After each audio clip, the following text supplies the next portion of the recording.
ይደርስባቸው የነበረ መከራ እጅግ ከባድ ነበር። አስቸጋሪ ጫና በማድረግም እንዲሁም የሚያማልሉ ስጦታዎችን በማቅረብም በብዙ መንገድ ሙከራ አድርገዋል። መጨረሻ ላይ ይህ ሁሉ አልሆን ሲላቸው እርሳቸውን ገድለው መገላገል እንዳለባቸው ይወስናሉ። ሲገድሏቸውም ከሁሉም ጎሳ የተውጣጣ ሰው መሆን እንዳለበት ወሰኑ። ይህም በኑ ሃሽሞች የነቢዩ ሰለላሁ ዐለይሂ ወሰለም ጎሳዎች ከሁሉም ጎሳ ጋር ጦር መግጠም አይችሉም። ደማቸው ወደ ሁሉም ጎሳ ይበተናል። በዚህ መልኩ ሙሐመድን እንጨርሳለን፣ የሙሐመድን ጉዳይ እንገላገላለን የሚል አቋም ላይ ደረሱና ይህ ደግሞ ለነቢዩ ሰለላሁ ዐለይሂ ወሰለም በወሕይ ተገለጸላቸው።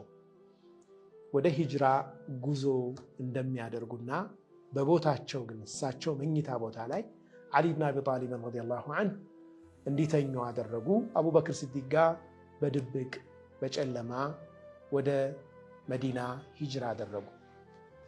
መዲና ብቻቸውን የሄዱት እኛ ነቢይ፣ የሚሳደዱት እኛ ነቢይ፣ አገራቸው መካ ውስጥ መኖር ያልቻሉት እኛ ነቢይ መዲና ከገቡ በኋላ ግን አላሁ ስብሓነሁ ወተዓላ ነስርን ሰጣቸው።